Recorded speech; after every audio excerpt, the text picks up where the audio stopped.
Bismillahirrahmanirrahim. Assalamualaikum warahmatullahi wabarakatuh. Ya. Alhamdulillah kita ketemu lagi ya, pada pertemuan ke-8 ya, untuk materi kimia analitik kuanti yang kedua. Sudah. Nah, kita lanjutkan pada pertemuan kali ini. Setelah minggu kemarin kita membahas tentang dasar-dasar kimia analitik kuantitatif. Nah, jadi materi yang kedua dari kuanti ya, pada pertemuan ke-8 semester ini ya, materinya adalah ya, titrasi asam basa ya, atau asidi alkalimetri ya, jadi nah, asidi itu asid asam, alkali itu basa, metri itu pengukuran. Jadi pengukuran antara pengukuran itu penentuan kadar ya, antara asam dengan basa atau sebaliknya ya. Jadi titrasi asam basa, artinya asam oleh basa atau sebaliknya basa oleh asam ya. Ya. Mudah-mudahan dasar teori yang kemarin dan dasar kuantitatif sudah dipelajari dengan baik. Nah, mengingatkan kembali tentang beberapa hal yang nanti sangat diperlukan ya pada materi kuantitatif ini ya. Nah, yaitu pernyataan konsentrasi ya di larutan semester 1 kemarin ya.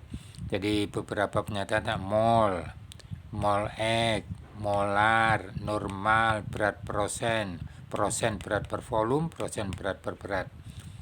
Nah, jadi mudah-mudahan mengingat kembali antara hubungan antara mol dengan mol X, molar dengan normal ya, dipelajari lagi.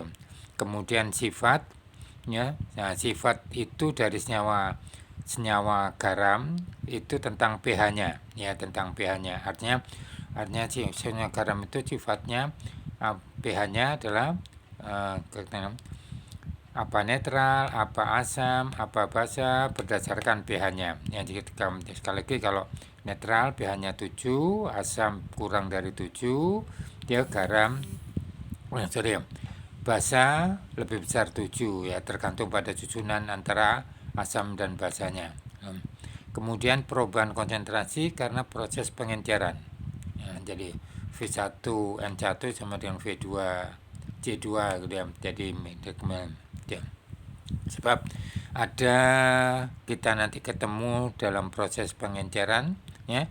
Jadi kapan perlu pengenceran, kapan tidak. Nah, pengenceran kalau konsentrasi yang terukur itu terlalu besar sehingga memerlukan volume yang besar yang tidak muat cukup pada alat bulatnya. Oke. Ya. Nah, kita masuk ke materinya. Titrasi asam basa. Pengertiannya adalah penentuan kadar asam dengan basa atau sebaliknya kadar basa dengan asam. Ya, jadi dari pengertian ini artinya asam itu ditentukan kadarnya dengan basa bukan dengan asam. Ya, karena asam dengan asam tidak bereaksi, tapi asam dengan basa atau basa dengan asam akan bereaksi membentuk garam plus air. Nah, jadi ini pengertian dasar ya. Misalnya kenapa HCl itu harus ditentukan kadar dengan NaOH, ya bukan dengan asam sulfat. Karena HCl dengan asam sulfat tidak bereaksi, tapi HCl dengan NaOH bereaksi membentuk NaCl. Ya, jadi asam dan basa ini tidak harus senyawanya asam atau basa, tapi bisa bersifat asam atau bersifat basa ya. Nah, gabungan asam basa ini kalau dipisah, ya itu ada asidimetri ya dan alkalimetri.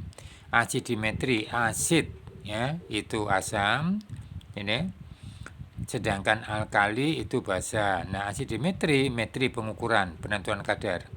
Jadi asidimetri ya, dari namanya penentuan kadar dari sampel yang merupakan basa atau bersifat basa dengan pentiter. Pentiter itu penentu kadar dari sampelnya berupa asam. Contohnya yang ditentukan kadarnya itu NaOH, ya, jadi senyawa basa, ya, yang dengan larutan HCl. Nah, ini akan bereaksi. Ini akan bereaksi. NaOH dengan KOH tidak bereaksi, ya, tuh. Nah, kalau alkalimetri, pentiternya itu alkali, basa. Pentiter itu penentu kadar dari sampel. Ya, jadi nanti kita tekankan pada tayangan berikutnya apa makna dari nama yang di depan metrinya itu. Asidi berarti penentu kadar sampel adalah asam. Berarti sampelnya lawannya asam, basa. Ya, alkalimetri, alkali basa, metri pengukuran. Jadi diukur oleh basa. Yang diukur apa? Sampel berupa asam. Ya. Jadi pengukuran predikat atau istilah itu berdasarkan penentu kadar dari sampel. Jadi alkalimetri penentu kadar dari sampel adalah basa. Berarti sampelnya bukan basa, asam. Oke. Ya. Nah, pemahaman beberapa istilah ya, atau ketentuan ini penting, ya, penting. Semuanya penting, ya. Nah, nama jenis tetrasi tadi alkalimetri atau azimetri berdasarkan larutan yang langsung mentiter sampel. Nah, kenapa kalau ada langsung? Sebab nanti ada proses tahapannya ya. Ada keadaan tidak langsung itu bukan berarti. Nah, kita lihat nanti prosesnya ya, gambaran ini. Nah, jadi nama jenis tetrasi misalnya asidimetri, alkalimetri, argentometri dan sebagainya ya adalah berdasarkan larutan yang langsung mentiter itu menentukan kadar sampel ya, sampel. Nah, jadi yang langsung itu adalah larutan standar sekunder, berarti nanti ada larutan standar primer. Nah, jadi misalnya asidimetri, sampel ditentukan kadarnya oleh asam atau dengan asam, berarti sampelnya bukan asam. Nah, ya, sampelnya bukan asam, basa. Alkalimetri, sampel ditentukan kadarnya dengan basa, ya, oleh basa, gitu ya. Nah, berarti sampelnya bukan basa. Argentometri, sampel ditentukan kadarnya dengan larutan Ag plus, Ag nitrat, ya, Ag nitrat, Ag plus.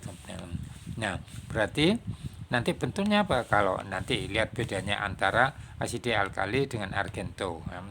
Jadi bedanya ada, walaupun namanya pasti beda, tapi mekanismenya interaksi antara sampel dengan pentiter dan baku sekunder, nah itu beda antara asidi alkali ya dengan argento. Oke, kita lihat nanti. Sampel adalah zat yang akan ditentukan kadarnya ya. Jadi kalau misalnya cuka ditentukan kadar asam asetatnya gitu ya. Oke. Larutan standar sekunder dibaku dengan larutan standar primer. Kenapa harus? Nanti kita lihat di bawahnya. Jadi larutan sekunder itu harus dibaku dengan larutan primer ya. Itu lebih dulu sebelum menentukan kadar sampel. Nah, jadi proses tahapannya itu begini. Jadi disediakan dulu larutan tersedia dulu larutan standar primer. Larutan yang sudah diketahui kadarnya, artinya sudah diketahui kadarnya. Bagaimana kok tahu? Nah, nanti kita lihat ya. Nah, ya, larutan standar primer sudah tahu kadarnya, membaku larutan standar sekunder. Karena dibaku berarti nanti ketemu kadarnya, konsentrasinya. Ya, ketemu konsentrasinya. Nah, bagaimana ketemunya? Jadi rumusan di awal. Ya, jadi nah, setelah dibaku dengan larutan primer, standar primer, maka larutan standar itu akan menentukan kadar dari sampel. Nah, jadi sampel itu hampir tidak pernah ditentukan kadarnya oleh larutan standar primer. Nah, jadi misalnya larutan standar sekunder itu basa, berarti dibaku oleh standar primer asam. Nah, larutan standar primer basa membaku asam. Nah, jadi sampelnya asam tidak mungkin bereaksi ya, atau ditentukan kadarnya oleh standar primer yang juga berupa asam. Nah, itulah prinsipnya ya. Jadi prinsipnya itu. Jadi kenapa kok larutan standar primer tidak langsung membaku atau tidak langsung menentukan kadar sampel ya, karena ya kalau standarnya primer kalau standar primernya basa membaku asam, nah asam menentukan kadar basa. Oke. Pada proses titrasi asam basa atau asidi alkalimetri ya. Nah, perhatikan terjadi reaksi antara asam dengan basa. Oke. Ya, prosesnya netralisasi. Contohnya ya yang hasilnya adalah berupa garam dan air. Ya, yang pentingnya nanti kaitannya dengan pH itu garam yang terbentuk ini. HCl dengan NaOH membentuk NaCl dan H2O. Asam asetat dengan NaOH, jadi ini asam toh dengan NaOH. Ini baku sekunder, ini sampelnya. Ya, misalnya ini dalam cuka, ini dalam cairan pembersih lantai. Nah, itu ada HCl-nya ya. Nah, membentuk natrium NaCl dan ini natrium asetat ya. Nah, jadi kalau dia contohnya supaya mungkin mudah-mudahan masih ingat. NaCl dari basa kuat, asam kuat, berarti pH-nya 7. Oke, itu udah teoritis harus tahu dong. Ya. Ini natrium asetat, asam asetat, asam lemah, Na basa kuat, berarti sifatnya basa. Jadi pH-nya lebih besar dari 7. Nah, pengetahuan tentang pH-nya dari garam yang terbentuk itu atau sifatnya ya, sifat berdasarkan pH-nya atau pH berdasarkan sifatnya itu akan menentukan pilihan dari indikatornya. Pada asidimetri pentiter atau penurunan kadar ya, yaitu larutan baku sekunder adalah asam sesuai dengan namanya asidi. Berarti sampelnya bukan asam, basa. Larutan primer yang membaku sekunder berarti ya sifatnya atau jenisnya tidak sama dengan baku sekunder.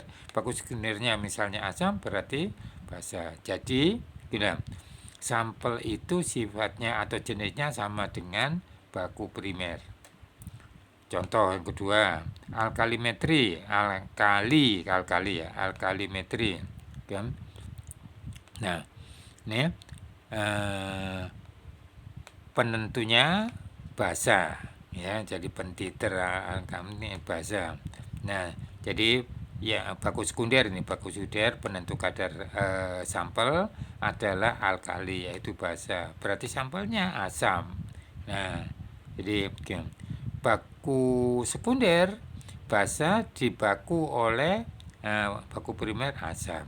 Nah, jadi gini, sampel dan baku primer sifat atau jenisnya sama ya, asam oke ya, tuh jadi perhatikan ya, jadi asam dan basa bereaksi, asam basa tidak bereaksi ya. Berarti tidak dapat gitu, kalau tidak bereaksi berarti tidak dapat ditentukan ya. Kadarnya maksudnya ya. Nah, ketentuan pada titrasi asidi alkalimetri ya. Nah, jadi ketentuan ini berlaku juga untuk jenis titrasi yang lain, misalnya argentometri, permanganometri, dan kecuali permanganometri. Di mana letak kecualinya? Nanti ya, nanti kecualinya. Nah ini, jadi semua titrasi kecuali permangano memerlukan indikator untuk menentukan titik akhir titrasinya, ya. Nah, kecuali permangano tidak memerlukan indikator. Kenapa? Nah, kita lihat. Karena indikator itu diperlukan untuk mengakhiri titrasi, berarti teknisnya menutup keran. Ya, tahunya dari mana? Kalau ada perubahan warna. Terjadi perubahan warna indikator. Ya, yang ada di larutan yang dititrasi di bawah.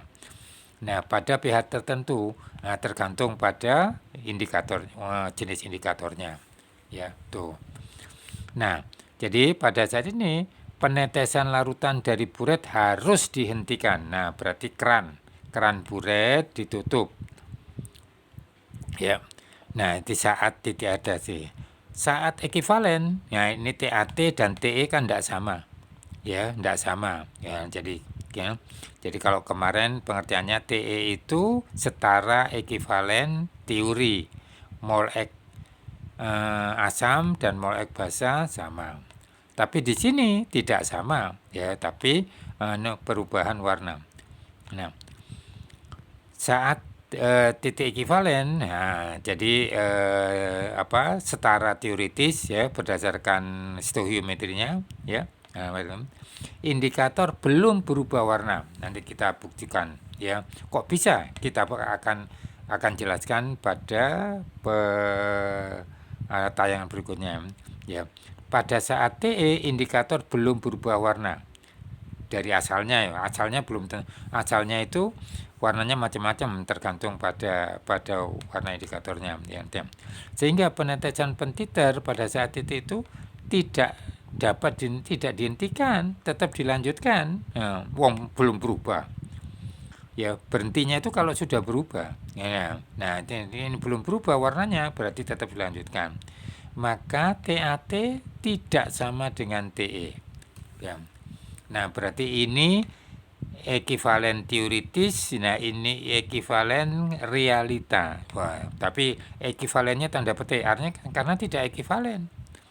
Nah, sehingga terjadi perbedaan, ya, perbedaan hasil, gitu ya, perbedaan hasil antara TAT dengan TE.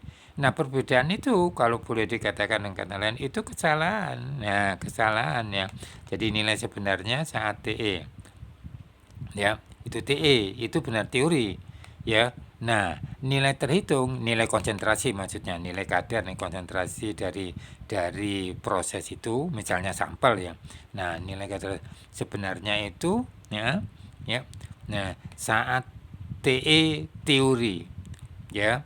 Nah, tapi nilai terhitung saat TAT realita.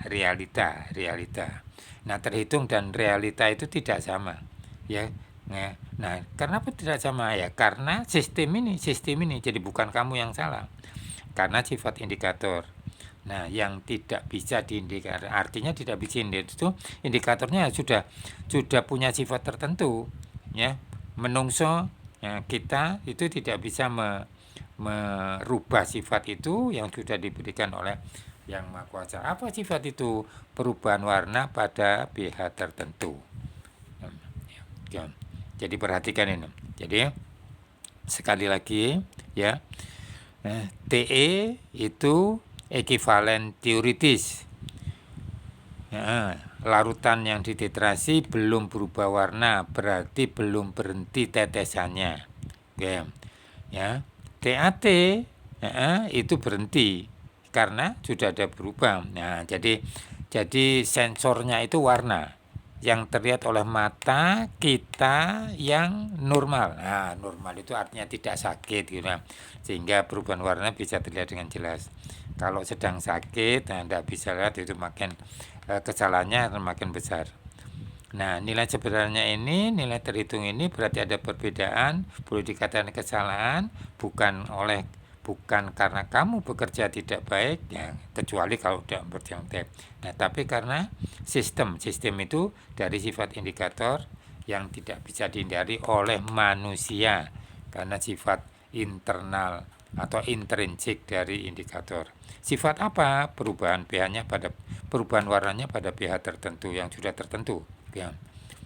Jadi kayak KSP ya, dan sebagainya ya. KA, KB ya. Nah, tapi kita bekerja harus ya, jadi mengupayakan perbedaan itu atau selisih itu sekecil mungkin. Nah, jadi kalau kembali sini ya, TE dan TA itu yang tidak sama, itu tidak bisa dihindari. Tapi ya, kita bekerja dengan cermat supaya TAT mendekati TE. Bagaimana caranya? Kita nanti lihat pada tayangan berikutnya. Mudah-mudahan ada praktikumnya gitu ya, supaya bisa dipahami dengan lebih baik. Ya. Nah, jadi upaya kamu ya untuk mempelajari ini, terutama di praktikum ya. Nah, itu mengupayakan supaya beda atau selisih keduanya sekecil mungkin. Bisa kalau bekerja dengan baik, bahannya itu tidak terkontaminasi dan kamu bekerja dengan baik, indikatornya betul. Nah, itu ya pasti beda ini itu sekecil mungkin. Ya, bedanya nol tidak mungkin. Kalau bedanya nol tidak mungkin. Ya, jadi selisihnya nol itu tidak mungkin. Ada, ya, tapi secara teori itu ada nilai nilai tertentunya. Ya. Nah, dengan cara pemilihan indikator yang sesuai, bekerja dengan cermat, ya, ya, ya, ya. Mata tidak sedang sakit karena melihat perubahan warna. Nah, pemilihan indikator yang sesuai untuk memperkecil kesalahan, memperkecil bukan meniadakan, ya. Nah, jadi bukan salahmu tapi salah sistem untuk memperkecil kesalahan hasil pengukuran. Ya, jadi pemilihan indikator yang sesuai. Jadi karena banyak indikator, ya, apa yang sesuai? Jadi parameter apa yang digunakan untuk yang memilih indikator yang sesuai? Ini perubahan warnanya, ya sudah ada sifatnya itu pada pH sedekat mungkin. Ya, jadi perubahan warnanya itu pada pH sedekat mungkin dengan pH senyawa garam. Ya, teori yang terjadi. Ya, lihat di dalam. Nah, jadi pH ini pentingnya mengetahui sifat garam yang terbentuk. Misalnya NaCl pH-nya 7, teori ya, tapi artinya bukan hanya teori, tetapi sudah kita pelajari. Natrium asetat pH-nya lebih besar 7. Ya, tapi kalau itu NH4Cl lebih kecil 7 karena sifatnya asam. Nah, itu harus lihat daftar indikator nanti perubahan warna dan pH-nya. Atau pH TAT sedekat mungkin dengan pH TE. Nah, jadi bagaimana? Ya, bekerja dengan cermat, indikator yang sesuai, ya, karena ada tabel atau daftarnya, ya. Nah, berarti kalau pH indikator, ya, jadi pH TAT itu sudah ada di daftar. pH TE tergantung pada garam yang terbentuk, ya, garam yang terbentuk. Nah, jadi pengetahuan tentang garam ini diperlukan di sini. Oke. Nah, ini jadi mengulang kembali. Ya, garam itu tergantung pada komposisi asam dan basa yang membentuknya. Karena asam plus basa akan jadi garam plus air. Kalau basanya asamnya kuat HCl, H2SO4, NO3, basanya juga kuat KOH, NaOH, maka garamnya akan bersifat netral. Oke. Ya, pH ekivalen ini jadi teori, pH teori. Bukan indikator. Ya, indikator miliknya sendiri belum tentu persis sama ini, atau boleh dikatakan belum ada yang tepat di sini. Asamnya lemah, misalnya asam asetat, basanya kuat, NaOH, KOH. Nah, jadi sifatnya tergantung yang kuat, berarti sifatnya basa, lebih besar 7. Ya. Nah, jadi nanti dicari pH TAT-nya yang lebih besar 7. Ya, atau yang mendekati 7, enggak apa-apa. Ya, kalau asamnya kuat, nah HCl, basanya lemah, N64OH, berarti yang kuatnya asam kecil 7. Ya.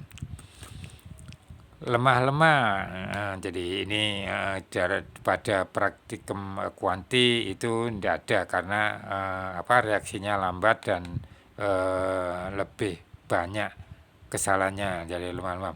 N6 asam lemah, asetat, basa lemah N64OH, jadi N64 asetat tergantung pada Ka asam asetat, Kb N64OH. Nah, rumusannya begini, ya. Nah, kalau ini Kalau ini kan pasti 7, ini tergantung dan jarang digunakan. Nah, jadi tergantung ini ya. Jadi di sini fokus kita di sini ya.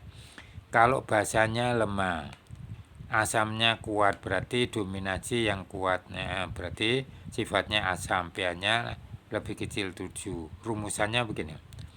Ini tetap 14. Ini tergantung pada basa lemahnya, ya. Nah, ini log garam. Konsentrasi garam dalam larutan. Nah, jadi tergantung ini ya, tapi relatif kecil gitu ya. Jadi tergantung ini, oke. Ya. Oke. Jadi kalau asamnya lemah, basanya kuat, sifatnya basa, jadi plus ya. Jadi mengingat kembali dengan apa gampang itu kan. Lihat ini, asamnya kuat, sifatnya asam, pH-nya kurang dari 7, berarti main. Basanya kuat, sifatnya basa, lebih besar 7, plus. Oke ya. Oke. Nah, ini hitungan teori supaya ketemu pH teori nanti milih indikator. Nah, indikator asam basa artinya indikator yang digunakan untuk titrasi asam basa, sebab nanti di argentometri lain lagi ya.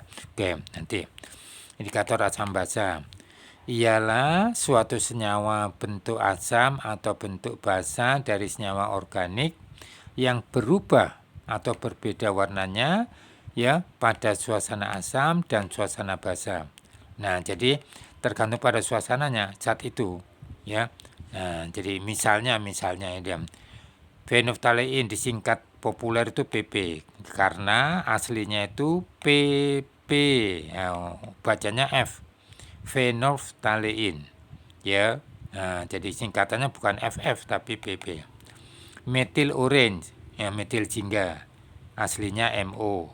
Methyl red, metil merah ya. Nah, ketika ini yang biasa digunakan pada asidi alkalimetri. Nah, ini punya beda. Nanti bedanya itu di sini ya.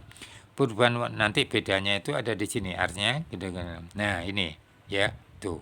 Ya, misalnya ini yang PP ya, pH kisaran pH berubahnya 8,3 10.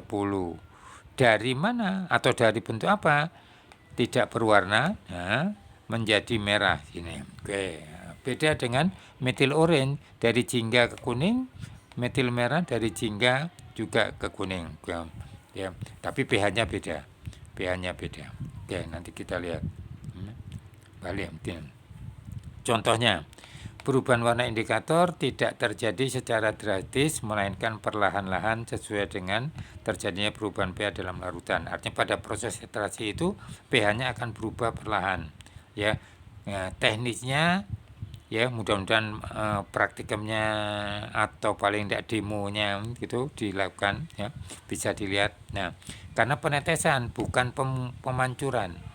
Penetesan sehingga reaksinya itu terjadi perlahan-lahan, perubahan pH juga terjadi perlahan-lahan, enggak terjadi. Jadi drastis itu kalau langsung cerut. Nah, misalnya PP ya. Mulai dari asam ini, asam pH-nya kurang dari 7, asam pH-nya rendah, misalnya asam asetat. Ya, asam asetat pH-nya 2, 3 gitu ya. Pokoknya di bawah 5 gitu ya. Nah, pada suasana asam tidak berwarna ya, tuh. Nah, mulai berubah warnanya itu di pH tepat 8,3. Nah, warnanya rusak, tapi makin basah. Ini ditambah basah, ini ditambah NaOH ya. Jadi asam indikator PP dalam asam asetat ya, karena asam asetat itu asam, berarti tidak berwarna. Tidak berwarna itu kayak air transparan. Jadi ini. Nah, jadi ini. Jadi ini tidak transparan. Ini tidak berwarna ini. Bukan putih. Kalau ini putih, ya. Nah, jadi ini tidak berwarna. Oke. Ya. Jadi PP itu dalam asam asetat sendiri juga asalnya begini. Nah, asam asetat juga ini. Nah, ini asam asetat ini. Ya, kita tahu cuka itu kan tidak berwarna, cuman rasanya aja kecut ya, baunya. Nah, jadi asam asetat diberi PP ya. Nah, kemudian campuran itu tetap tidak berwarna. Ditambah NaOH, tetes-tetes pH-nya dari asam naik bertambah sampai ke 7, jadinya 7 di sini. 7 di sini. Ya, misalnya 7 di sini. Nah, tetap belum berwarna, belum berubah warna. Nah, baru melewati 7, 8,3 tampak rusa. Nah, makin banyak NaOH-nya atau basanya berarti menjadi makin merah. Nah, jadi nanti tetrasinya itu berhenti di sini. Harus berhenti di sini. Tetesan mulai berubah dari tepung menjadi rusa harus berhenti. Sebab kalau tidak berhenti, nah itu akan menjadi makin merah, itu makin merah. Nah, berarti kelebihan makin banyak, kesalahan makin besar. Oke. Ya, oke. Jadi contohnya nanti ya, misalnya HCl ya. Nah, jadi kalau PP dalam HCl ya ditetrasi dengan NaOH akan jadi NaCl. TE-nya 7 itu di sini. Nah, berarti saat TE ya, itu masih tidak berwarna. Tahu itu berhentinya? Tidak tahu. Karena asalnya tidak berwarna, di TE7 ini, pH7 tidak berwarna, berarti tidak tahu.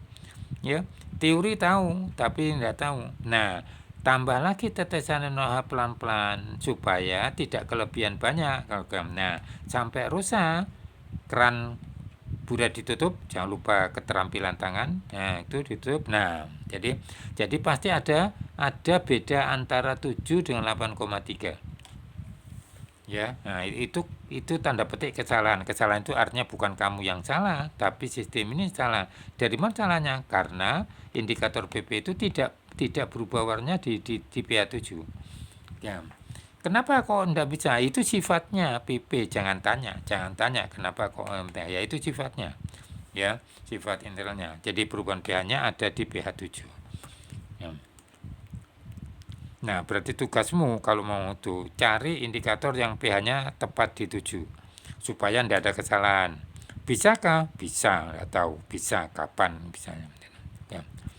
Nah, oke. Ya, kalau tadi PP ini. Nah, yang banyak di ini macam-macam lihat dilihat, tapi yang banyak digunakan itu metil jingga, metil urin MO, metil merah dan PP ya, yang banyak digunakan gitu ya.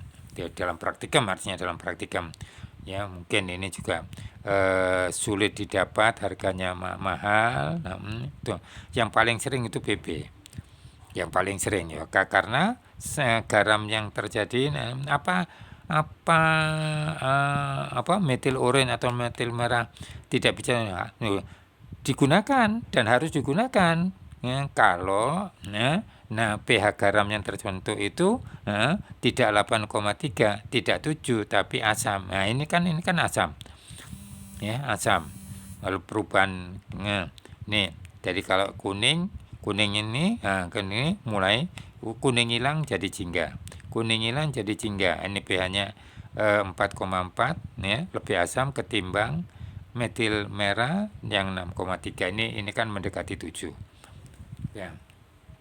Nah, larutan dalam larutan indikator maksudnya dalam suasana basah ya, ini tidak usah dipikirkan ya, cuma hanya pengetahuan aja bahwa karena ada Ka-nya, K indikator itu berarti indikator itu merupakan asam atau basa lemah ya. K ini bisa Ka, bisa Kb.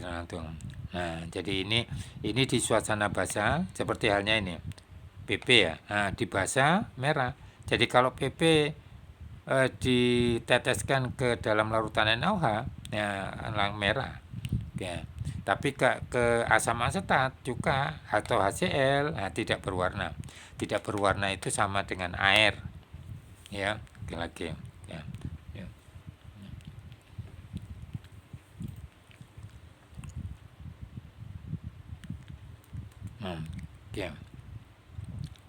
Oke, berarti. Nah, ini perubahan ini. 3 contoh SAT indikator ya. SAT indikator ini kertas lakmus litmus itu kertas lakmus yang hanya merah biru, ya. Nah, jadi ini 0 ke 7, ini asam, ini basa. Lebih kecil 7 asam, lebih besar 7 basa. Nah, suasana asam merah, ya. Nah, kalau kena sabun dia akan jadi biru, ya. Nah, ini PP ya, sampai 7 itu masih tidak berwarna, ya. Misalnya HCl dengan NOH. Nah, di sini sudah ekivalen tidak berwarna. Berubah warnanya itu di sini rosa 8,3, ya. Kalau kelebihan basa makin merah.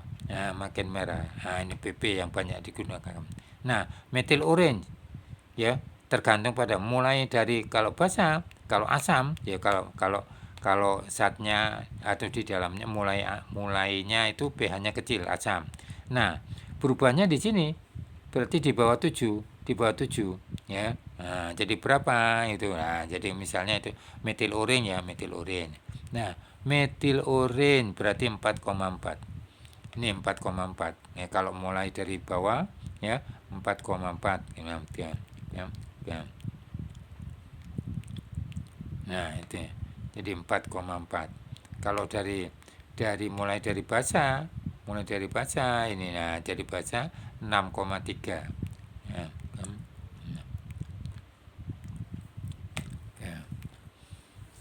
Nah, jadi ini masih suasana asam pH kurang dari 7 atau di bawah 7. Nah, ini itu sudah ada perubahan warna. Perubahan warnanya ada di pH 4,4 nih. Ya.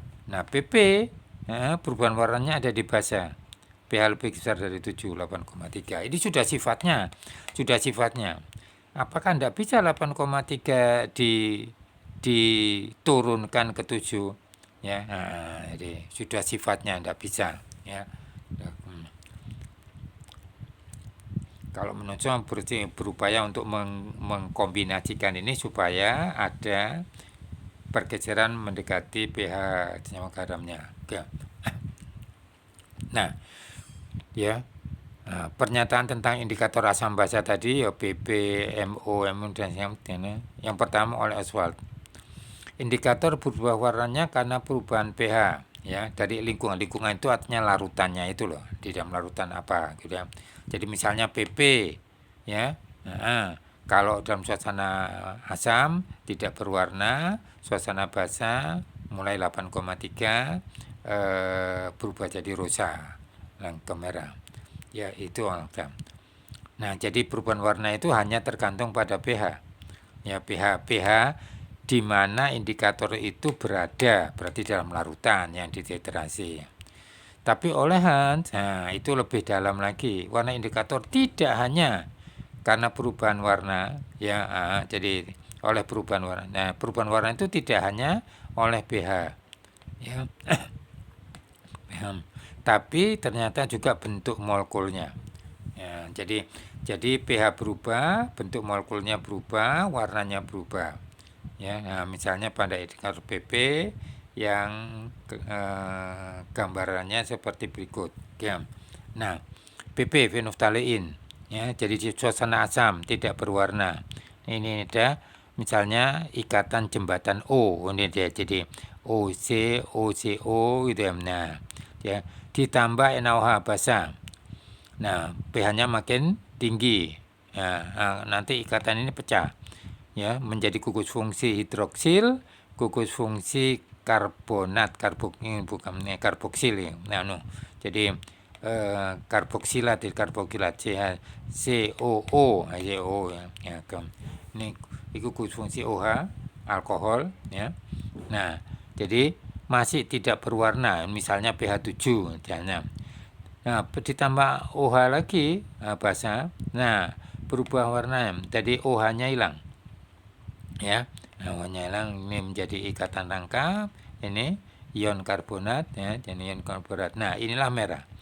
Nah, jadi mulai 8,3, ya. Jadi tambah NaOH berarti pH-nya makin tinggi, ya.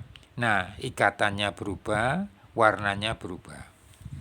Jadi perubahan warnanya tidak cuma karena pH, tapi karena perubahan struktur, ya.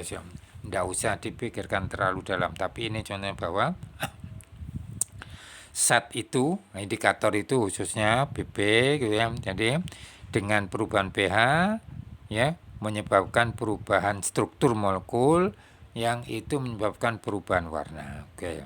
Ya, oke. Jadi ini contohnya udah oke. Ya, jadi ketahui aja, enggak usah dipikirkan terlalu dalam, itu bukan ranah kita ya. Oke. Bukan ranah farmasi. Oke. Nah, sekarang aplikasinya. Ya, aplikasinya. Yang pertama, alkalimetri. Alkali asam, metri alkali basa, metri pengukuran, berarti baku sekundernya basa. Jadi yang dititer asam. Sampel maksudnya. Yang sampel asam.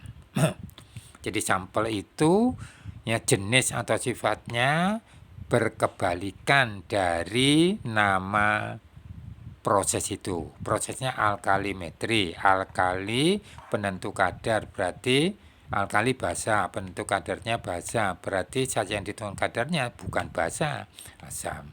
Contohnya HCl, asam asetat. Nah, jadi alkalinya NaOH.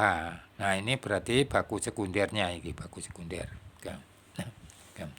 Jadi karena tahu baku sekunder itu konsentrasinya atau kadarnya tidak stabil, ya zatnya tidak stabil, jadi konsentrasinya berubah-ubah. Nah, pada proses ini disiapkan larutan standar primer. Nah, standar primer yang akan membaku larutan standar sekunder NaOH berarti asam. Karena yang akan ditentukan akan dibaku itu sebetulnya juga ditentukan kadarnya. Ya. Baku sekunder berubah basa berarti pentiternya asam. Nah, yang biasa juga asam oksalat dalam bentuk dehidrat ya, sehingga MR-nya ini ditambah 2 kali 18 ya, jadi 163 ya. Nah, indikator, nah ini dipakai PP. Nah, dilihat kenapa PP? Nah, secara teori begini. NaOH dengan NaCl bereaksi membentuk NaCl. NaCl pH-nya berapa? 7. Nah, yang paling dekat dengan 7 ini di sini. Ya, nah ini oke ya. Jadi yang banyak digunakan di praktikum itu ini. Nah, perjalanan pH ya, perjalanan larutan indikator itu dari sini ya dia. Jadi asam oksalat itu ada di bawah. PP-nya dalam asam oksalat berarti mulanya asam tidak berwarna. Jadi pH-nya kurang dari 8,3 atau kurang dari 7 ya. Oke. Nah, ditambah NaOH ini NaOH-nya ada di buret, NaOH ada di buret. Nah, berhentinya di sini. Di rusa, jangan berhenti di sini. Kalau berhenti di sini, artinya berhenti di sini. Berhenti di sini itu berarti kesalahannya makin besar karena penambahan NaOH-nya makin banyak, kelebihan NaOH makin banyak, kesalahan makin besar. Kesalahan itu karena perbedaan dengan 7 ini makin besar. Di sini sudah beda, makin ke sini makin besar bedanya. Dengan kata lain makin besar salahnya. Nah, reaksi yang terjadi pembakuan standar sekunder dengan NaOH dengan standar primer oksalat bereaksi menjadi natrium oksalat. Nah, natrium oksalat asam lemah, Na basa kuat, berarti sifatnya basa, lebih besar 7. Dekat ya. Nah, berapa tergantung konsentrasi garamnya, konsentrasi ini, tapi paling tidak secara teori dekat, berarti cocok. Cocok ya. Jadi kenapa kok tidak dipakai methyl orange atau methyl red? Nah, gini ya. Nah, gitu. Jadi jadi natrium oksalat pH-nya lebih besar 7. Nah, berarti lebih besar 7 ya. Jadi sifatnya basa karena Na-nya kuat. Basa kuat. Nah, jadi begini. Kalau di sini, nah, jadi masih di paling tinggi 4,4. Ya. Ini 6,3 di bawah 7. Padahal natrium oksalat harus lebih besar 7. Berarti ya ini lebih dekat. Ya. Jadi lebih dekat itu artinya lebih benar, dalam arti benar ya, karena karena ya pH senyawa garam natrium oksalat itu secara teori lebih dekat ke 8,3. Ya perkara berapa lebih dekatnya itu tergantung pada konsentrasi garamnya. Ya. Oke. Jadi itulah implementasi dari pemilihan indikator. Oke. Ya. Nah, pada penerapan kadar sampelnya HCl, baku sekunder NaOH, ini netral.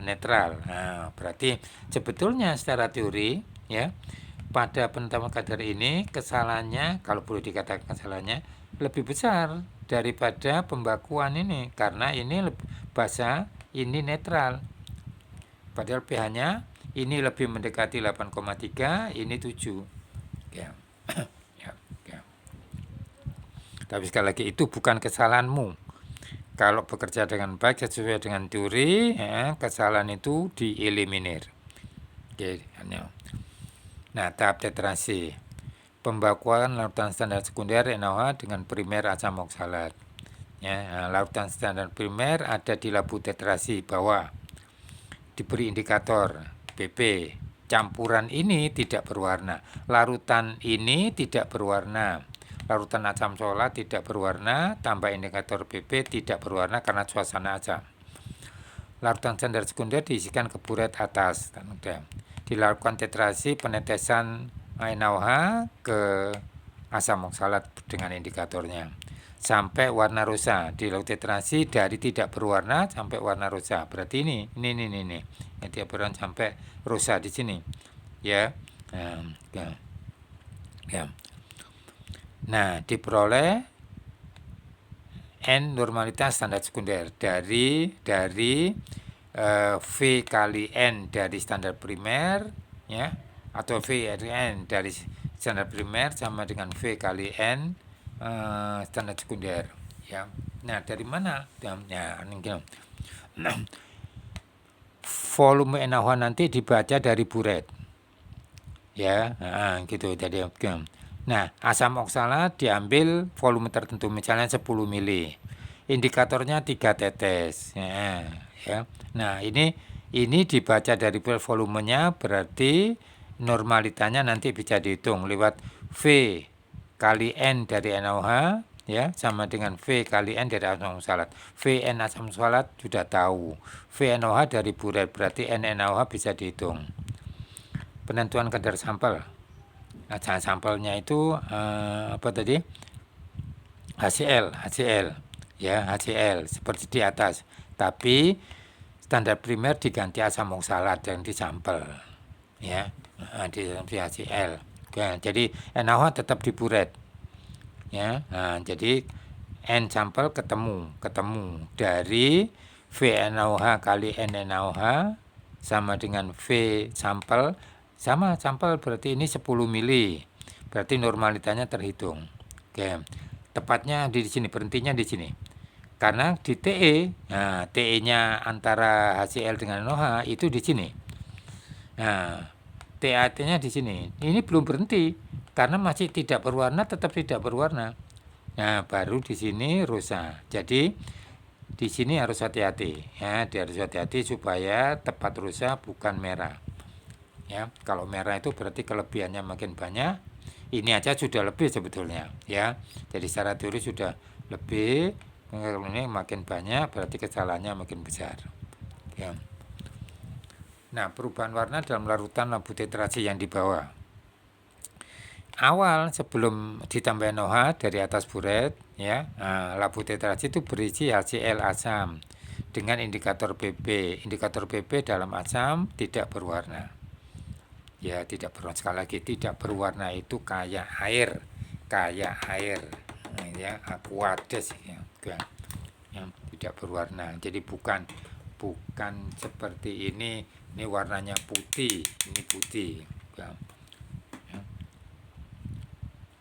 Nah, pada saat tetrasi penetesan dimulai dari buret, ya. Jadi buret yang berisi NaOH dibuka tetes-tetes, bukan dibuka langsung mancur, ya, karena mancur menyebabkan muncrat. Nah, itu adalah salahnya makin besar. Nah, pada saat tetrasi, ya, sebelum TAT, ya, sebelum TAT itu artinya begini perjalanannya. Ini di sini sebelum TAT. Nah, di sini. Nah, jadi berjalan dari kiri ke kanan. Nah, sebab kiri itu asam, ke kanan itu tambahan basa. Gini, oke, ya. Nah, tetrasi, ya. Nah, penetesan NaOH sehingga pH larutan makin besar karena makin basa. Tapi masih tidak berwarna karena belum pH-nya masih belum 8,3. Ya.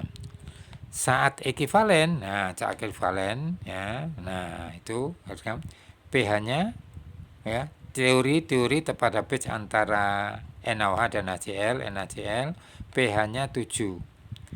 Dari mana 7? Ya karena NaCl, ya, gitu ya. Berapapun banyaknya, kalau saatnya NaCl pH-nya 7. Di mana 7 itu? Sorry. Di mana 7 itu di sini. Warnanya tidak berwarna. Nah, berarti belum berhenti. Karena secara terlihat oleh mata, ya, ini pH 7, enggak tahu. Ya. Nah, taunya itu dari hitungan teori. Nah, taunya itu oleh mata. Taunya itu oleh mata. Ya. Jadi ini oleh mata enggak kelihatan perubahan. Nah, ini tahun itu. Oke. Nah, masih tetap tidak berwarna. Oke, ya. Masih tetap tidak berwarna. Oke. Jadi sekali lagi praktikum sangat diperlukan. Oke, ya. Oke. Sehingga penetesan NaOH belum dihentikan. Nah, di sini NaOH belum, penetesan NaOH buret, NaOH belum dihentikan. Berhentinya itu di sini. Kalau sudah dari tidak berwarna menjadi rusak, jangan merah. Oke, ya. Nah, belum dihentikan. Tetrasi berlanjut, artinya penetesan berlangsung terus. Saat TAT, ya TAT di sini rusa 8,3, berarti ada kelebihan pH, ya kelebihan NaOH, berapa banyak ya, mungkin beberapa, mungkin satu tetes saja sudah apa, warnanya berubah. Dan pH larutan 8,3 lebih besar 7, jadi ada kelebihan NaOH ya dari 7 ke 8,3. Nah, itu kesalahan tanda petik, artinya kesalahan sistem, bukan kesalahan kamu praktikum. Oke. Ya. Ya, oke, dicermati proses ini, dibaca berulang-ulang. Ya, tidak perlu berulang-ulang, baca berulang paling tidak 2 kali. Ya, sudah cukup dengan KSP, ketentuan dan syarat yang berlaku. Nah, apa itu? Praktikum, minimal demo. Ya. Penerapan tetrasi asid alkalimetri. Ya, penentuan kadar asam asetat ya dalam cuka, ya, dengan larutan NaOH. Ya, jadi karena sampelnya asam, berarti ditentukan oleh basa. Ya, oleh basa. Karena basa itu baku sekunder, berarti basanya NaOH-nya dibaku oleh baku primer asam oksalat. Ya, ya. Nah, reaksi jenisnya alkalimetri karena pentiternya basa, sampelnya asam. Oke. Jenis reaksi netralisasi karena asam plus basa. Oke. Asam asetat dengan NaOH, natrium asetat, secara teori Na basa kuat, asetat asam lemah, berarti sifatnya basa, pH-nya lebih besar 7. Berarti lebih mendekati ke 8,3. Bukan dibandingkan dengan HCl ya. NaOH baku sekunder harus dibaku dengan primer asam oksalat yang biasa digunakan. Reaksinya natrium oksalat ya. Tuh. Nah, jadi ini samanya ini kuat, lemah, lebih besar 7, ini juga lebih besar 7. Berapa lebih besarnya? Ya, itu tergantung pada garamnya. Oke. Ya. Yang jelas pasti dari teori yang sudah diberikan, basa kuat asam lemah, sifatnya basa, pH-nya lebih besar 7, basa kuat asam lemah. Nah, proses tetrasi, pembuatan larutan baku primer asam asetat. MR total ini ya. Jadi 126. Oke, tergantung pada normalita yang ingin dihasilkan, berapa gram ini biasanya, atau miligram ya, dilakukan dalam volume berapa. Pembakuan ini jadi pembuatan larutan asetat berarti nimbang berapa gram dilarutkan sampai volume berapa mililiter, itu ketemu normalita yang dikehendaki. Ya, jadi tujuannya itu terakhirnya perlu N-nya itu. N-nya oksalat baku primer. Pembakuan larutan sekunder NaOH. Di sini perlu dihasilkan NaOH. Ya, NaOH. Nah, dengan asam oksalat, indikatornya PP tadi udah. Nah, kemudian penentuan kadar sampel, ya, asam asetat dalam cuka, indikator pembakunya NaOH baku sekunder, indikator tetap PP. Ya, ya. Jadi NaOH di sini maupun di sini itu ada di buret atas. Ya. Catatan, peneliti larutan NaOH berada di buret atas, tanda petik, atas berdiri karena berdiri ya. Larutan asam oksalat dan asam asetat berada di labu bawah, artinya baku primer dan sampel ada di labu bawah, tanda petik ya, karena bawahnya buret.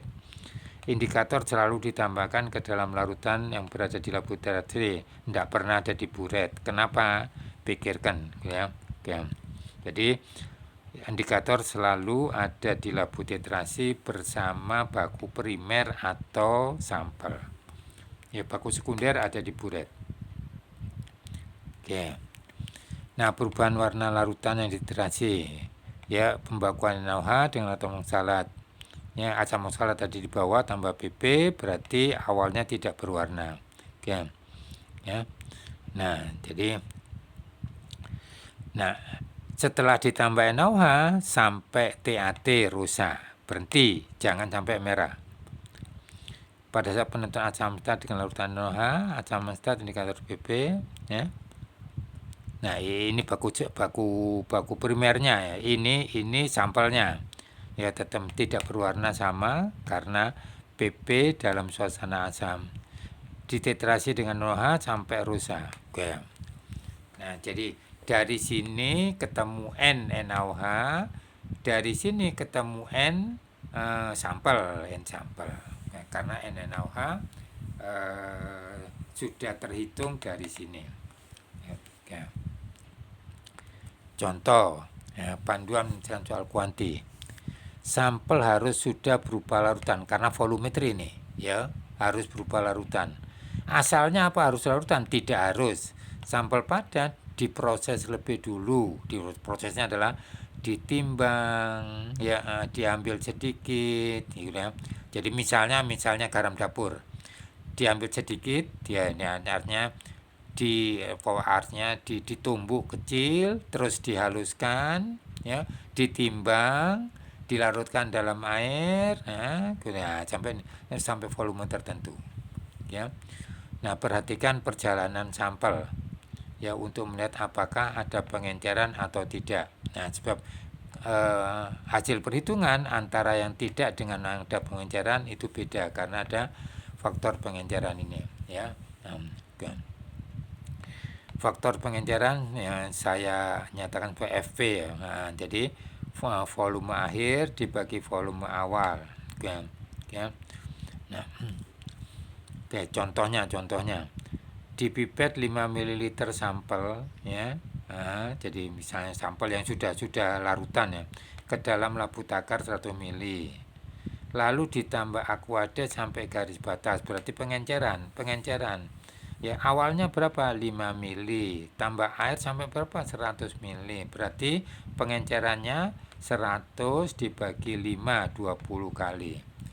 Jadi konsentrasinya menjadi lebih kecil 20 kali. Nah, itu. Telah dilakukan pengenceran berdua kali, pengencerannya sebesar 2 kali, konsentrasinya menjadi makin kecil 20 kali juga. Ya, ini sudah tahu rumus pengenceran. Jika ada proses pengenceran, maka kadar sampel asal itu adalah 20 kalinya kali faktor pengenceran dari yang telah dititrasi. Kalau tidak pakai pengenceran, tidak pakai ini, ini 1, tidak ada pengenceran 1, berarti yang dititrasi langsung sesuai dengan sampelnya. Ya. Nah, kapan ada pengitiran atau tidak tergantung pada narasi kalimat. Ya.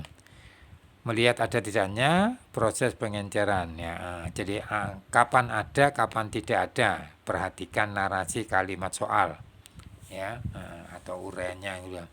Contoh proses yang tanpa pengenceran, berarti prinsipnya langsung dari wadah sampel ke labu titrasi yang langsung akan dititrasi. Nah, kalau ada pengenceran tidak langsung, yaitu dari wadah sampel ke labu takar, kemudian ditambah air, nah dari labu takar ke labu titrasi, ya. Nah, yang tanpa pengenceran, larutan sampel dari wadah asal dipipet ml ke labu titrasi langsung, terus ditambah indikator dititrasi. Kalau padat diproses dulu menjadi larutan, ya tadi ya ditimbang kan, dipipet ya dari larutan yang jadi ke dalam labu titrasi langsung, ya langsung. Kalau dengan pengenceran nih, nah, sampel dipipet X masuk ke labu takar, nah, labu takar ya, bukan labu titrasi, labu titrasi ditambah air, diencerkan sampai garis batas, nah, labu takar berapa mili ya. Ya. Misalnya dipipet 10 mili ke labu takar 50 mili ditambah air, nah diencerkan berarti dari 50 dari terakhirnya 50 ya 10 berarti 5 kali pengenceran. Ya. Larutan yang diperoleh dipipet ke labu titrasi. Nah, ke labu titrasi, tambah indikator titrasi. Kalau padat, nah itu dibuat larutan dulu, ya, kemudian dipipet ke labu takar, diencerkan, kemudian dipipet ke labu titrasi, dititrasi. Ini narasi kalimat. Nah, gambarannya begini. Nah, ini yang tidak ada pengenceran, ini ada pengenceran. Jadi larutan sampel dipipet 10 mili, 5 mili langsung ke labu titrasi tambah indikator titrasi. Ya, kalau ada pengenceran, larutan yang sudah sampel yang sudah berupa larutan dipipet tapi tidak langsung ke labu titrasi tapi ke labu takar. Labu takar itu volumenya tertentu 50, 100, 200 dan sebagainya. Nah, terus ditambah air, dipipet seperti ini. Nah, ini. Jadi di sini terus ke sini, ya berarti ada faktor pengencerannya. Oke, dipipet ke labu titrasi tambah indikator dititrasi. Oke, jadi ada tahapan terminal ini. Nah, subterminal. Kalau ini langsung ke terminal akhir, ini ke subterminal. Gitu. Oke. Ya, jadi perhatikan kalimatnya. Ya. Nah, perhitungan kadar sampel, hasil dititrasi diperoleh, ya, hasilnya N. Apakah itu baku sekunder atau sampel? Dilanjutkan, ya ini sampel ya. Hasil titrasi diperoleh N sampel, ini sampel, ya. Dilanjutkan sesuai perintah. Apa perintahnya? Ya, nah, apakah pertanyaannya itu berapa normalita, berapa molarita, berapa gram, berapa persen? Nah, itu tergantung ya. Jadi tergantung pada perintah akhirnya ya. Jadi akhirnya itu apa satuannya. Nah, kalau N ya berarti sudah langsung. Kalau M berarti M dirubah ke N ya, atau N dirubah ke M. Kalau M berarti N dirubah ke M ya. Jadi M itu N dibagi valensi sampel. Valensi sampelnya ya.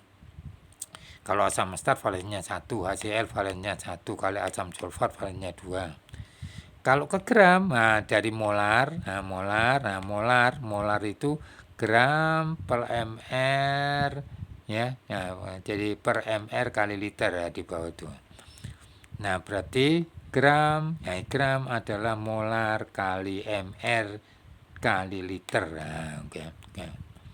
Berat persen berarti gram dalam 100 ml, volume, persen volume. Berat per berat ya. Nah, jadi gram ya dalam 100 gram bahan. Ya, oke.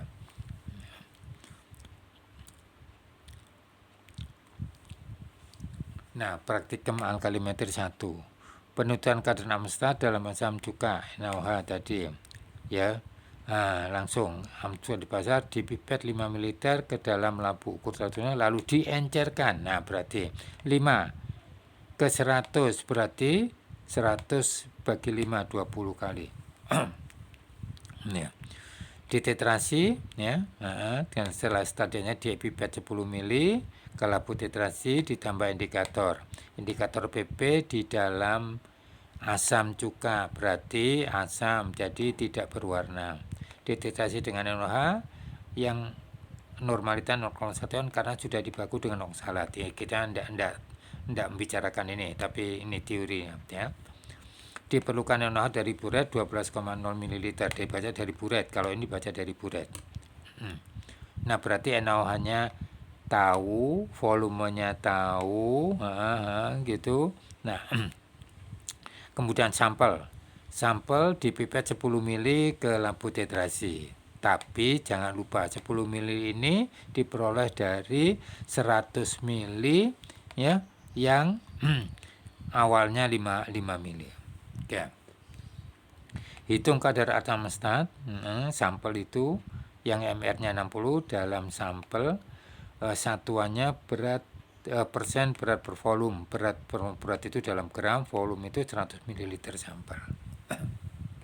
Nah, 100 ml sampel itu yang ini, ya, yang ini. Oke.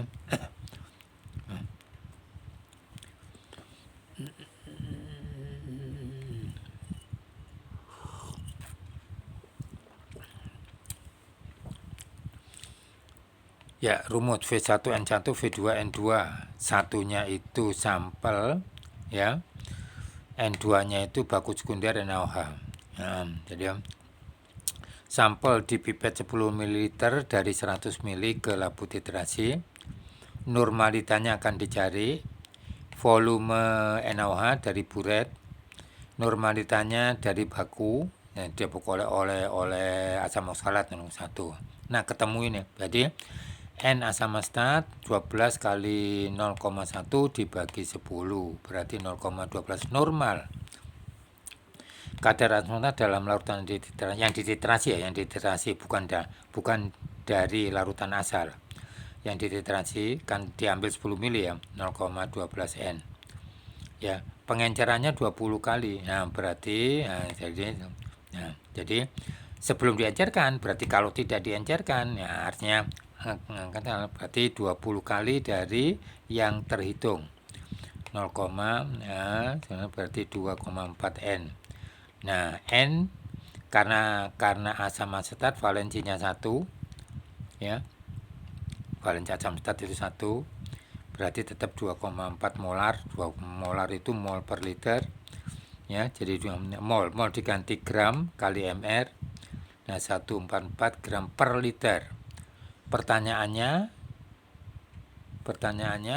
volume berat per volume ya, berat per volume. Nah, beratnya sudah tahu dalam 1 liter itu 144 ya gram, berarti dalam 100 ml itu 1/10 dari 100 per 1000 atau 1/10 dari dari gramnya ini ya. Jadi 444 0,1 itu dari 100 per 1000 ya, karena 100 ml itu 0,1 liter ya. Nah, jadi 14,4% berat per volume ya. Perhatikan ada faktor pengenceran.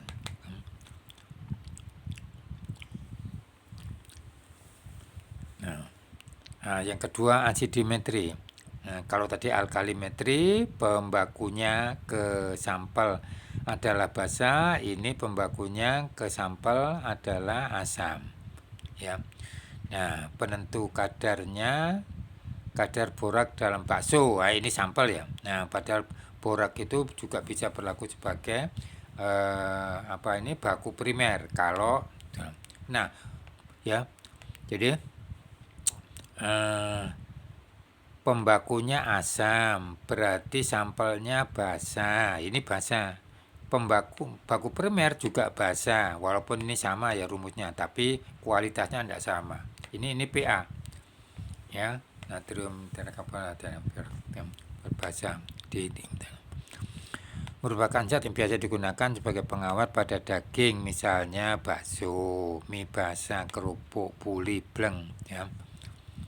Nah, ketentuannya ini tidak boleh digunakan untuk pengawet makanan, ya. Nah, penggantinya STBP, sodium tripolifosfat. Ini boleh digunakan.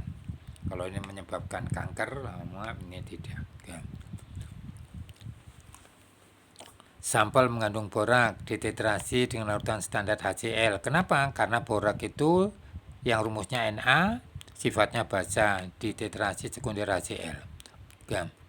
HCl dibaku dengan borak sendiri. Ya, berarti borak ini bukan borak sampel. Ya, borak ini Pa, baku primer, ini borak sampel.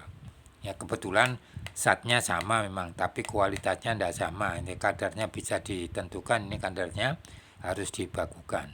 Oke. MR-nya 10 molekul H2O. Perhatikan menurut kadar borak dengan HCl. Sama dengan asam tadi. Larutan sampel diproses dari sampel padat yang diduga mengandung borak, yang akan dianalisis, ya. Artinya ditimbang dikit, dihancurkan, di blender, ya, ditambah air dikit tentunya, ya, ditambah air, kemudian disaring sampai volume tertentu. Larutan standar sekunder dibaku dengan primer borak, ya. Yang boraknya 0,1 N, berarti nanti HCl bisa ketemu normalitanya. Indikator metil merah. Metil merah. Kenapa? Ya. Jadi kalau dilihat metil merah perubahannya di mana? Kira-kira ada enggak? Nah, ini metil merah. Ya. Kisaran pH nah. Mulanya dari sini. Kenapa dari basa? Oke, ya. Jadi lihat prosesnya. Mulanya dari sini, dari perubahannya dari kuning ke jingga. Ya, kuning jingga. Nah, jadi karena baku sekundernya ada di baku sekunder itu HCl. Ada di buret. Ya, berarti sampel atau baku primer ada di bawah, yaitu basa. Basa di sini. Jadi mulai lautan warnanya kuning. Perjalanannya berarti dari sini. Dari sini ke jingga. Jadi kuning habis, dari sini. Larutan borak dengan indikator, karena sampel dari sini sampai ke kelebihan HCl. Nah, jadi pH-nya 6,3. Ya, harus 6,3. Ya. Kalau makin banyak HCl, ya, makin besar kesalahannya. Seperti yang tadi PP NaOH. Ya. Ya. Ya. Oke. Larutan standar primer boraknya, ya, boraknya ini basa atau basa, ada di mana ini? Ada di labu tetrasi. Berarti labu tetrasi bersifat basa mulanya. Nah, indikator metil merah berarti campurannya, prosesnya, ya. Nah, sehingga perubahan warna indikator selama tetrasi. Warna indikator dalam larutan tetrasi, ya, selama tetrasi. Awal dalam labu tetrasi borak yang berbasa. Indikator metil merah, metil red, ya. Nah, berarti warnanya sini kuning. Perjalanannya ke sini. Jadi pH-nya dari basa menjadi asam karena ditambah HCl. Asam, ya. Berarti pH-nya makin kecil. Warna kuning makin berkurang. Ini kuning makin berkurang. Jadi berhentinya tepat hilang, warnanya tepat hilang. Ya, jika kelebihan HCl akan menjadi jingga, tapi tepat hilang, kuning tepat hilang. Ya, TAT warna kuning tepat hilang. Jangan kelebihan HCl, karena kelebihan HCl menjadi jingga. Jadi kalau dari kuning sudah kelihatan jingga, itu berarti sudah kelebihan HCl pentiter. Oke, jadi perjalanan sini bukan dari asam ke basa, lain dengan tadi pada alkalimetri, ya. Oke. Nah, proses pembakuan larutan HCl dengan primer borak. Oke. Jadi hasil primer borak 10 ml, lampu tetrasi ada di bawah, indikator methyl red berarti ditunjukkan warnanya adalah kuning, ya. Dititrasi sampai warna kuning tepat hilang. Nah, jangan sampai jingga. Kalau PP tadi tepat rusak, ya. Jadi tidak berwarna menjadi rusak. Itu di PP tadi. Tetrasi dilakukan minimal 2 kali supaya dalam praktikum 2 kali itu supaya tidak ada kebetulan, ada aspek unsur kebetulan. Hitung normalitas HCl dari pembakuan. Dari hasil pembakuan NaCl ketemu, kemudian kadar sampel borak, ini reaksinya sama, ya, prosesnya sama, perjalanannya cuman tempatnya sama, HCl-nya ada di buret, ya. Ini baku primer borak ada di labu tetrasi, sampel borak ada di labu tetrasi juga. Oke. Hitung larutan kadar larutan sampel borak, ya, dalam bakso. Bagaimana menghitung kadar borak dalam sampel yang berupa daging bakso? Nah, padatan diminta dalam satuan persen berat. Nah, jadi karena sampelnya padatan, bukan cuka. Kalau cuka sudah ya. Jadi pertanyaannya, tugasnya atau perintahnya dalam persen berat per berat. Nah, pernah acidimetri kadar borak dilakukan, ya, ditimbang teliti bakso, ya. Pentol kecil bukan pentol besar, ya, pentol kecil beratnya 200,0 gram. 200 gram. Dimasukkan ke dalam blender, ditambah aqua, di blender dihancurkan sampai menjadi bubur, disaring. Ya, disaring sampai diperoleh 100 ml. Jadi 200 gram ke 100 ml. Ya, dibelah, cairan diperoleh. Nah, dari itu dipipet 10 langsung ke labu tetrasi, berarti tanpa pengenceran, ya. Normalitas hasil baku 0,9 N, diperlukan 8 ml. Ini dibaca dari buret, ya. Kadar borak dalam sampel diperiksa, ya, MR borak tanpa molekul air, ya. Jadi bedanya dengan baku primer borak, ya. Baku primer itu molekul stabilnya 10H2O. Jadi MR borak sampel 198 mg. Awas borak valensinya 2, Na2.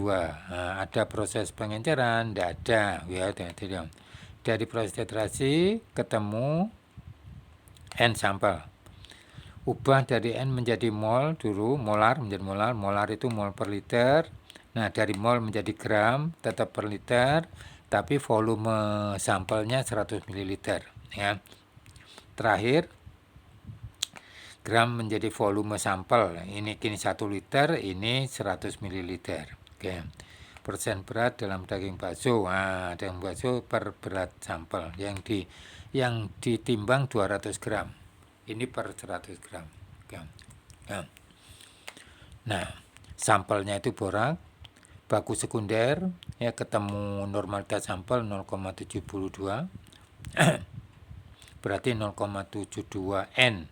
Valensinya 2 dibagi 2, 0,36 molar.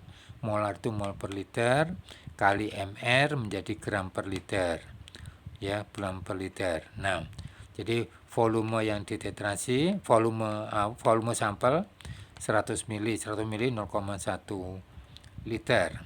Nah, berarti 1/10 0,1 kali 7, ya. Jadi 7, gram, ya. Nah, gram.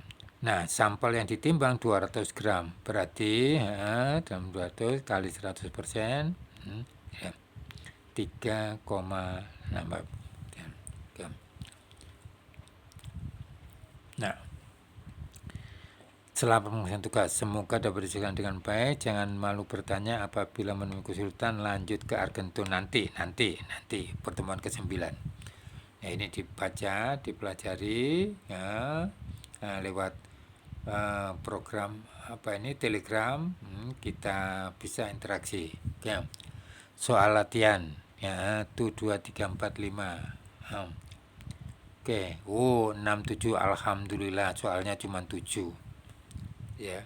Ya. Jadi lebih banyak hitungannya ya. Teorinya ada tapi dikit ya, tapi lebih banyak hitungannya. Nah, jadi kemampuan menghitung, mencermati soal, terutama ada pengejaran apa enggak gitu ya. Tuh. Alhamdulillah gitu ya. Ya. Jadi ya.